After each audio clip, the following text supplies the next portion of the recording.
कार्यक्रमको साथमा तपाईको आफ्नै ब्याङ्क राष्ट्रिय वाणिज्य ब्याङ्क लिमिटेड, आफ्नो भनेको आफ्नै हुन्छ। कुमारी ब्याङ्क, सबैका लागि सधैँका लागि। ग्लोबल आइएमई ब्याङ्क, सबैका लागि ब्याङ्क। विश्वास जित्दै अघि बढ्दै mega bank Nepal limited. Laxmi bank, लक्ष्य छ, लक्ष्मी ब्याङ्क छ। NCC bank, your business bank. Shangrila development bank limited, स्थानीय विकासको आधार। Prime life insurance company limited, सुरक्षित भविष्य। Lumbini general insurance company limited, ensuring risks for prosperity. Progressive Finance Limited, our business is to finance yours. दोस्रो लहरको corona संक्रमण नियन्त्रणका लागि गरिएको निषेधाज्ञा खुकुलो बनाएसँगै चलायमान हुन थालेको अर्थतन्त्र पुनः धराशायी हुने अवस्था सृजना भएको छ। पछिल्लो समय संक्रमण दर बढ्न थालेसँगै तेस्रो लहरको त्रासले बजारमा चहल पहल केही घटेको छ भने व्यवसाय सञ्चालनमा समेत कडाई गरिएको छ। उता समयमै मनसुन सक्रिय भए पनि गत वर्षको तुलनामा यस वर्ष धान रोपाई कम भएको छ। कृषि मन्त्रालयका अनुसार गत वर्ष 98.19% रोपाई भएकोमा यो वर्ष 97.89% क्षेत्रमा मात्र भएको छ। नमस्कार, कार्यक्रम अर्थको आजको श्रृङ्खलामा म आकांक्षा उपाध्याय स्वागत गर्दछु। आज हामी कोरोना प्रभावित व्यवसाय पुनरुत्थानमा केन्द्रित रहेको भन्दै मौद्रिक नीतिको स्वागत, चोभार स्थित सुक्खा बन्दरगाहको 98% निर्माण कार्य सम्पन्न, कोरोनाले 2 वर्षदेखि मुलुकको अधिकांश विकास आयोजनाहरूको काम प्रभावित लगायत केही राष्ट्रिय र अन्तर्राष्ट्रिय आर्थिक गतिविधिहरू लिएर उपस्थित भएका छौं। आउनुस् आजको कार्यक्रम सुरु गरौं मौद्रिक नीति सम्बन्धी सामग्रीबाट। नेपाल राष्ट्र ब्याङ्कले कोरोनाको दोस्रो लहरबाट प्रभावित अर्थतन्त्र पुनरुत्थानलाई प्राथमिकतामा राखेर चालु आर्थिक वर्ष 2078-79 को मौद्रिक नीति सार्वजनिक गरेको छ। यो मौद्रिक नीतिले उत्पादनशील अर्थतन्त्र निर्माणमा समेत सहयोग पुग्ने अपेक्षा गरिएको छ। एउटै ब्याङ्कले ऋण दिन सक्ने सीमा वृद्धि, विपन्न वर्ग कर्जा गणनामा विस्तार, साना र मझौला व्यवसायको ऋणमा सीमा निर्धारण, सूक्ष्म निगरानी सम्बन्धी विद्यमान व्यवस्थामा परिवर्तन, ऋणको पुनर्संरचना र पुनर्तालिकीकरण सम्बन्धी नयाँ व्यवस्थाले प्रभावित अर्थतन्त्रलाई माथि उकास्न निकै सहयोग पुग्ने विश्वास लिएको छ। मौद्रिक नीतिको कार्यान्वयनबाट समष्टिगत आर्थिक तथा वित्तीय स्थायित्व कायम भई आर्थिक पुनरुत्थानमा सघाउ पुग्ने विश्वास लिएको छ। वित्तीय स्रोत परिचालनको दायरा फराकिलो हुँदै उपलब्ध वित्तीय साधन उत्पादन अभिवृद्धि, रोजगारी सृजना, उद्यमशीलता र दिगो आर्थिक विकास हासिल गर्नतर्फ परिलक्षित भई उत्पादनशील अर्थतन्त्र निर्माणमा समेत सहयोग पुग्ने विश्वास रहेको छ। वित्तीय क्षेत्र थप सुदृढ हुँदै सुरक्षित र सबल भुक्तानी प्रणाली मार्फत विद्युतीय कारोबार प्रवर्धन हुने अपेक्षा रहेको छ।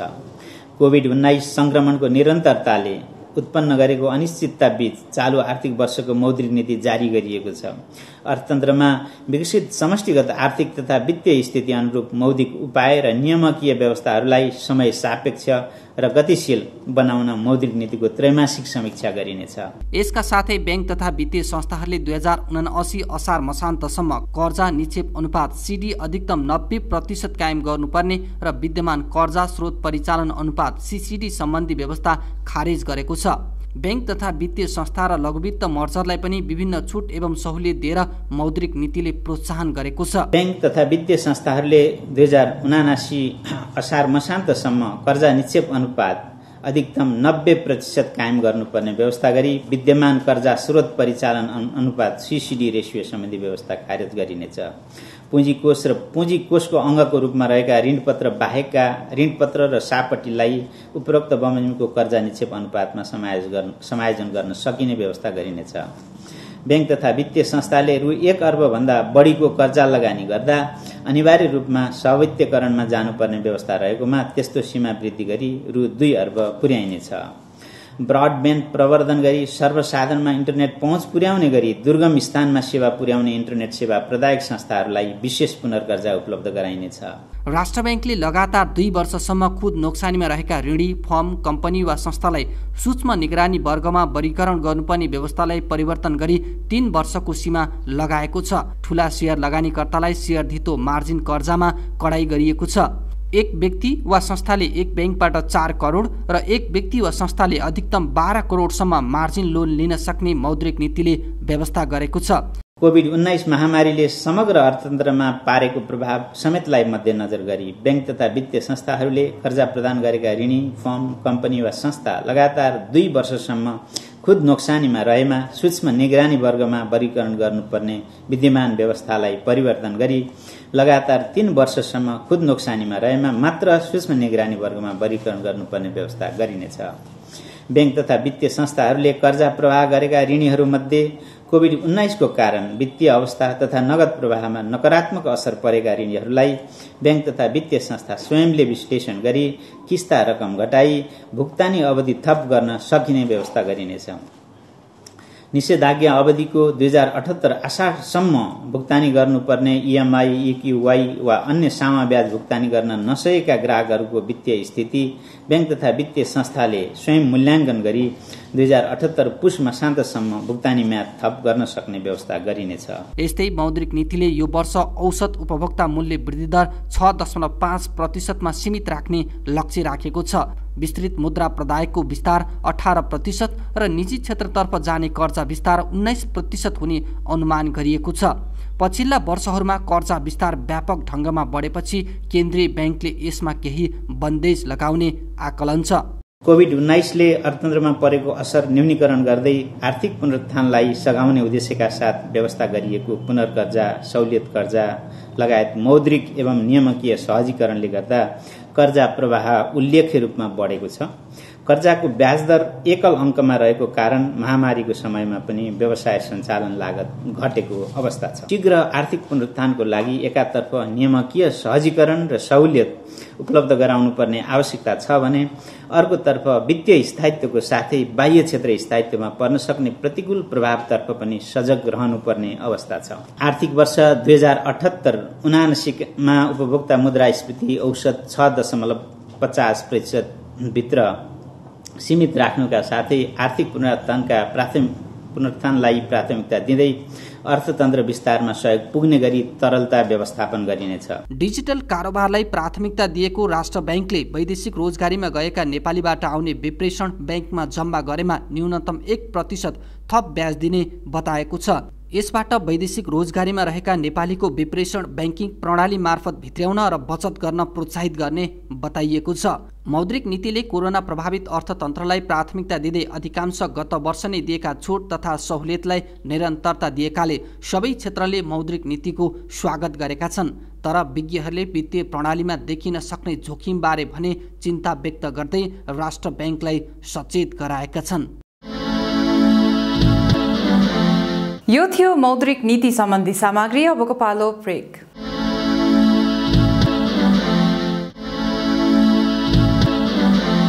नेपाल राष्ट्र ब्याङ्कले केही ढिला गरी सार्वजनिक गरेको चालू आर्थिक वर्षको मौद्रिक नीति कोरोना प्रभावित व्यवसाय पुनरुत्थानमा केन्द्रित रहेको भन्दै सबैले स्वागत गरेका छन्। अबको प्रस्तुति मौद्रिक नीतिमाथि प्रतिक्रिया।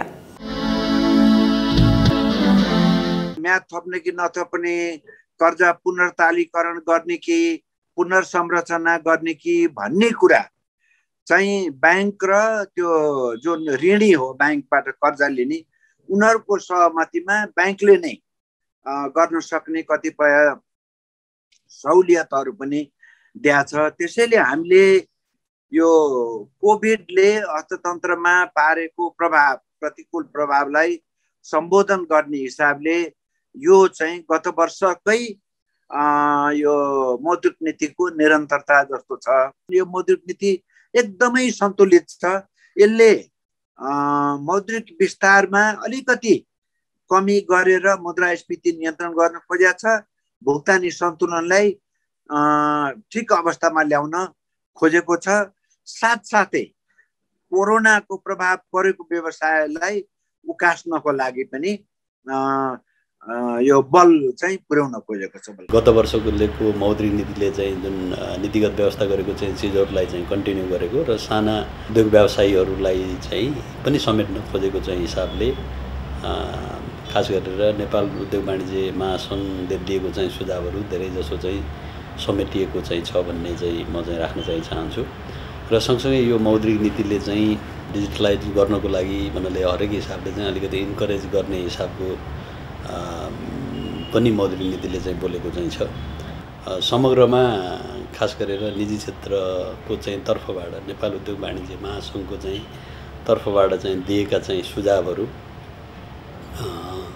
समेट्ने चाहिँ भन्नाले चाहिँ प्रयास चाहिँ गरिएको छ। अब यसलाई चाहिँ खास गरेर गत वर्षको दिएको चाहिँ भन्नाले मौद्रिक नीतिले लिएको चाहिँ कतिपय उद्देश्यहरू टाइमली चाहिँ कार्यान्वयन चाहिँ हुन सकेन भन्ने पनि भन्नाले चाहिँ आएको चाहिँ थियो। मलाई लाग्छ यो मौद्रिक नीतिले लिएको चाहिँ नीतिहरू गत वर्षको चाहिँ एउटा कार्यान्वयनको पक्षलाई हेरेर जुन निडी पिपुलहरू छ अथवा जसलाई एड्रेस गर्न खोजिएको छ त्यो चाहिँ टाइमली चाहिँ कार्यान्वयन चाहिँ हुन चाहिँ सक्यो भने समग्रमा चाहिँ यसले भन्नाले राम्रो चाहिँ एउटा रिजल्ट दिन्छ भन्ने चाहिँ विश्वास चाहिँ हो।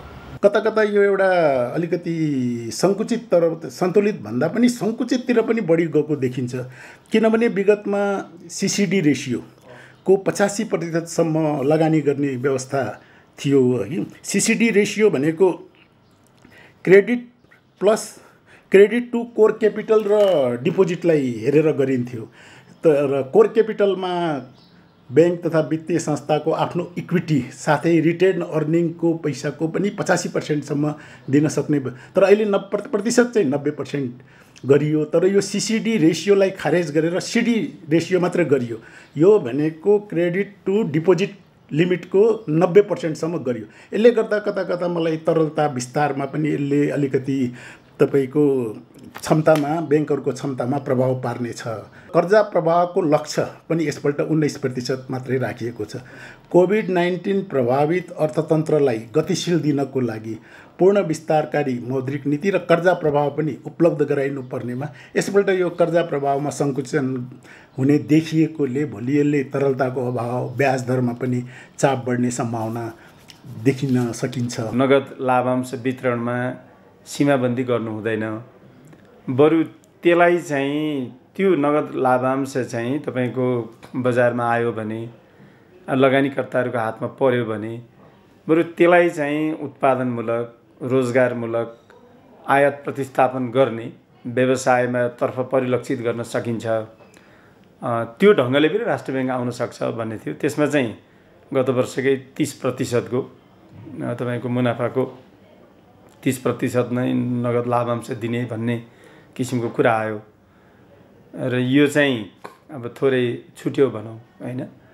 अर्को प्रसङ्ग हामीले यो स्प्रेड रेट चाहिँ एकदम घटेको घटी हैन गएको प्रसङ्ग छ। राष्ट्र बैंकले 4.4 भन्दा चाहिँ तल हुनुपर्छ भनेर भनेको प्रसङ्ग अब त्यसरी सीमाबन्दी गर्नुपर्ने आवश्यकतै देखिएन। हामीले दिएका सुझावहरूमा अझ चाहिँ त्यसलाई सकारात्मक हुने ढङ्गले राष्ट्र बैंकले चाहिँ तपाईको मर्जरलाई चाहिँ प्रोत्साहित गर्ने हिसाबले हैन लिएर आएको छ। यो अत्यन्त चाहिँ वास्तवमा सराहनीय चाहिँ विषयवस्तु रहेको छ। शेयरलाई धितो राखेर कर्जा लिएर उसले त्यो कर्जा अरू कुनै उद्योग व्यवसायमा लगाएको रहेछ भने आज यो उद्योग व्यवसायमा लागेको कर्जा पनि तिर्न पर्ने भन्ने लाइनको आशय आयो। यो मौद्रिक नीतिको स्पिरिटले त्यो बोल्यो र त्यसले गर्दाखेरि त मान्नुस् भोलि कुनै व्यक्तिले अथवा कम्पनीले 1 अरबको चाहिँ सेयर छ, 1 अरबको सेयर मध्ये उसले चाहिँ तपाईको राष्ट्र बैंककै नियमअनुसार लिन पाउने 60 करोड 65 करोड कति हो व्हाटएभर त्यो एमाउन्ट ल्याएर कुनै होटल उद्योग व्यवसाय अरू गरेर छ भने आजको यो नियमले गर्दा उसले त्यो कर्जा 12 करोडमा झार्दाखेरि त उसको अरू सबै उद्योग व्यवसाय नै ठप्प हुने स्थिति आउन सक्यो। त्यसले गर्दा यो अहिलेको नीतिले शेयर बजारलाई मात्रै नभएर यसले ओभरअल आर्थिक क्रियाकलापलाई नै असर पार्छ, अरू आर्थिक क्षेत्रहरूलाई पनि असर पार्ने, उद्योग व्यवसायलाई असर पार्ने देखिन्छ। त्यसले गर्दाखेरि यसलाई चाहिँ राष्ट्र बैंकले अब जुन तपाईको एकीकृत निर्देशिका आउँछ मोनेटरी पोलिसी पछाडि त्यसमा चाहिँ यो क्लेरिफाई गरेर नआउने हो र यसलाई पुनरावलोकन नहुने हो भने यसले शेयर बजार मात्रै होइन अन्य क्षेत्रलाई पनि असर पर्ने देखिन्छ। राष्ट्र बैंकले गरेको मौद्रिक नीतिको योजनालाई हामी सफल पार्नुपर्छ र यसमा विशेष गरेर विपन्न कर्जाको कह ग को दायरा बढ्दा वित्तीय स्रोतमा कमी आउन सक्छ भन्ने छ। क्रस होल्डिङलाई मर्ज गराउने भन्ने रहेको छ। कति प्रतिशत भयो भने क्रस होल्डिङ थोरै खुलेको चाहिँ छैन। निर्देशन आउँदा खुलेर आउला मलाई त्यस्तो लाग्छ अहिले।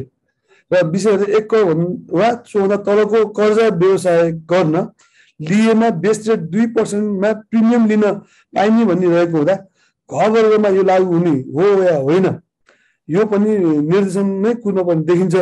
यस्तो गरी वास्तवमा एनएफआरएस भनिन्छ के सकारात्मक रहेको देख्छु मैले त। राष्ट्रिय ब्याङ्कले लिएको मौद्रिक नीति राम्रो लाग्छ मलाई। नेपालमा माइक्रो फाइनान्स धेरै छन्, तपाईँ जुन डुप्लिकेसन मल्टिफाइनेन्स धेरै छ।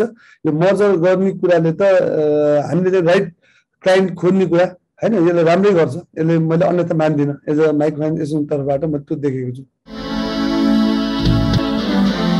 हामीसँग बिजनेस राउन्डअप लगायत थप सामग्री बाँकी नै छन्, हामीसँगै रहनुहोला।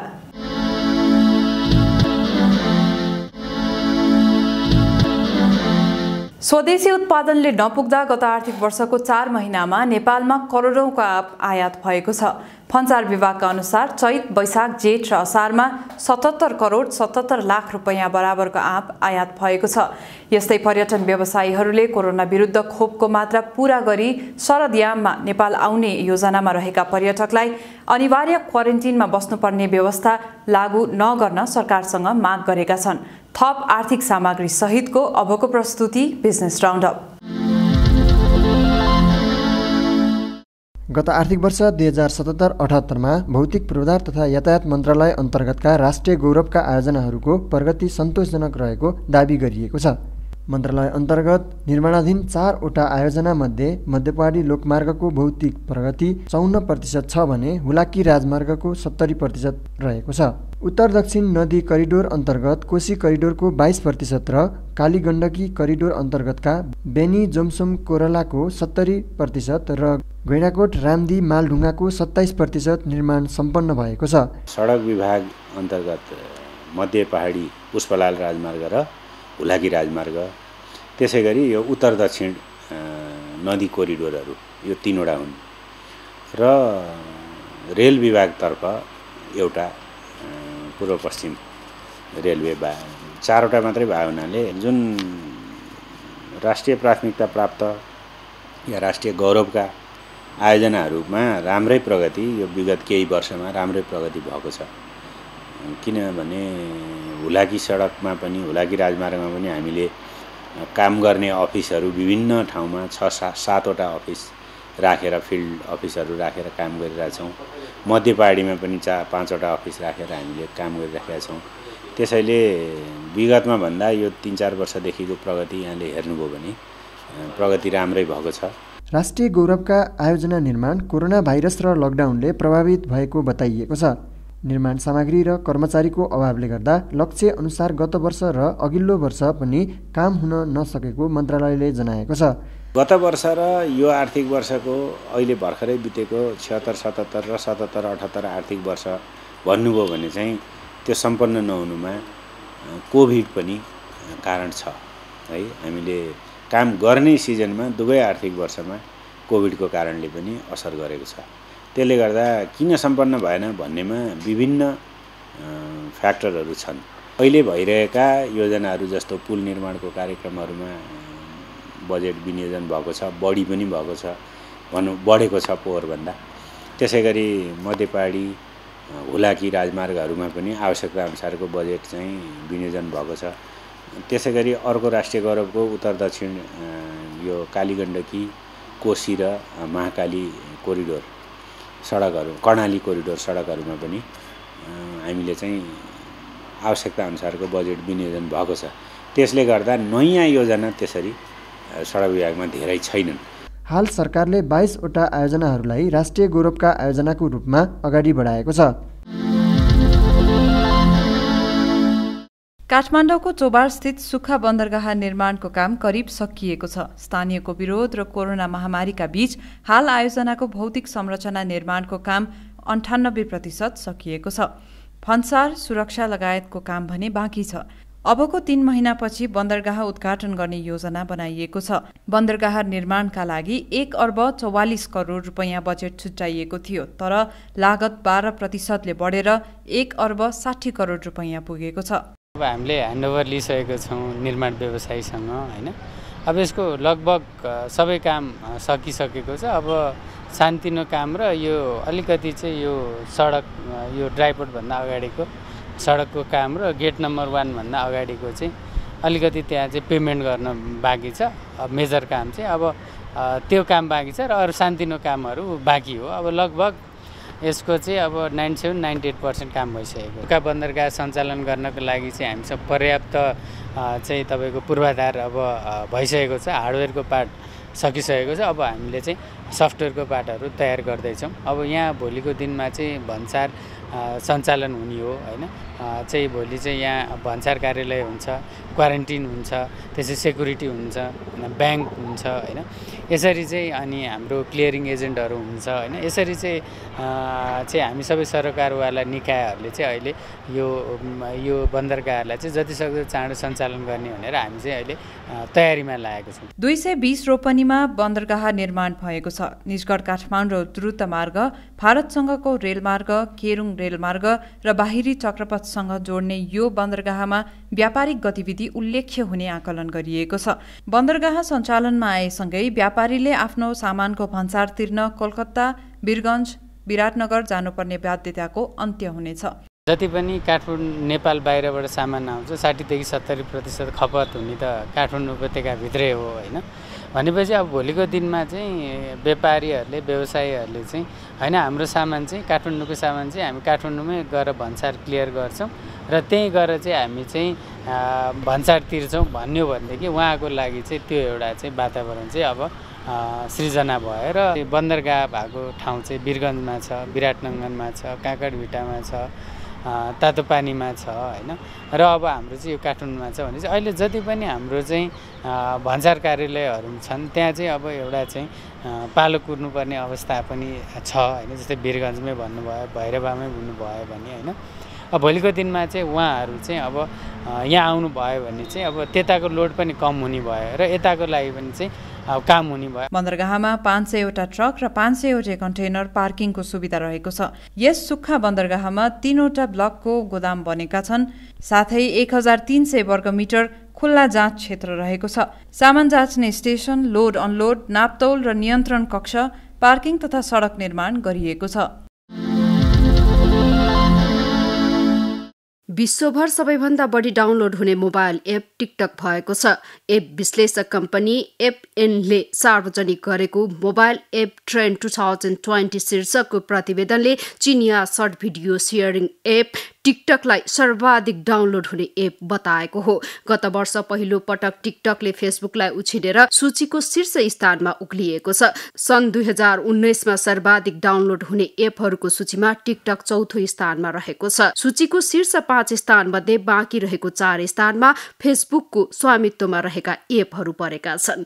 अर्थात् शीर्ष 5 मा टिकटक मात्रै फेसबुकको स्वामित्वमा नरहेको एप हो। सन् 2018 मा यो सर्वेक्षण सुरु भए यता शीर्ष स्थानमा फेसबुकको स्वामित्वका एप्सहरूको वर्चस्व रहँदै आएको छ। सूचीमा अझै पनि फेसबुककै एपहरूको प्रभुत्व कायमै छ। फेसबुक, व्हाट्सएप, इन्स्टाग्राम र फेसबुक मेसेन्जर शीर्ष 5 स्थानमा रहेका छन्। अमेरिकाका पूर्व राष्ट्रपति डोनाल्ड ट्रम्पले यसमाथि अमेरिकामा प्रतिबन्ध लगाउन खोजेको भए पनि विश्वभर टिकटकको लोकप्रियता निरन्तर चुलिरहेको छ।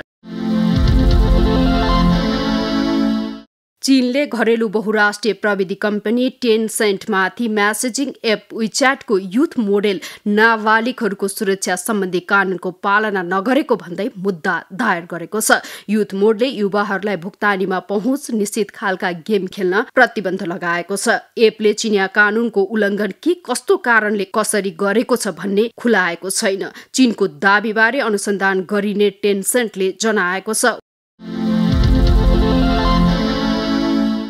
ह्याकरहरूले मंगलबार विकेन्द्रीकृत वित्त मञ्च पोली नेटवर्कको $60 करोड मूल्य बराबरका क्रिप्टो करेन्सी चोरेका छन्। यसमध्ये करिब आधा अर्थात् $26 करोड मूल्यका क्रिप्टो करेन्सी बुधबार फिर्ता गरिएको पोली नेटवर्कले जनाएको छ। चोरीको घटनापछि पोली नेटवर्कले चोरिएका रकम फिर्ता गर्न अनुरोध सहितको एक पत्र ट्विटरमा पोस्ट गरेको थियो। ट्विटरमा पोस्ट गरे लगत्तै आफू ह्याकर भएको दावी गर्ने एक व्यक्तिले पनि आफूलाई पैसामा रुचि नभएको र रमाइलोका लागि मात्र यस्तो गरेको भन्दै पोस्ट गरेका थिए। ह्याकरहरूले 33 लाख मूल्य बराबरको इथर, 25 करोड 60 लाख मूल्य बराबरको बाइनान्स कोइन र 10 लाख मूल्य बराबरका पोलिगन फिर्ता गरेको ट्वीट गर्दै कम्पनीले जनाएको छ। 26 करोड 90 लाख मूल्यका इथर टोकन र 8 करोड 40 लाख मूल्यका पोलिगन टोकन भन्ने फिर्ता लिन बाँकी रहेको बताइएको छ। यी थिए आजका प्रस्तुतिहरू। थप आर्थिक गतिविधिका लागि हाम्रो अफिसियल वेबसाइट www.arthakortha.com लगइन गर्न सक्नुहुनेछ। आजको निर्धारित समय सकिएको छ। म लगायत सम्पूर्ण युनिटलाई बिदा दिनुहोस्। नमस्कार। यस कार्यक्रमको साथमा तपाईको आफ्नै ब्याङ्क राष्ट्रिय वाणिज्य ब्याङ्क लिमिटेड, आफ्नो भनेको आफ्नै हुन्छ। कुमारी ब्याङ्क, सबैका लागि सधैँका लागि। ग्लोबल आइएमई ब्याङ्क, सबैका लागि ब्याङ्क। विश्वासितै अघि बढ्दै mega bank Nepal limited. Laxmi bank, लक्ष्य छ, लक्ष्मी ब्याङ्क छ। NCC bank, your business bank. Shangrila development bank limited, स्थानीय विकासको आधार। Prime life insurance company limited, सुरक्षित भविष्य। Lumini General Insurance Company Limited, ensuring risks for prosperity. Progressive Finance Limited. Our business is to finance yours.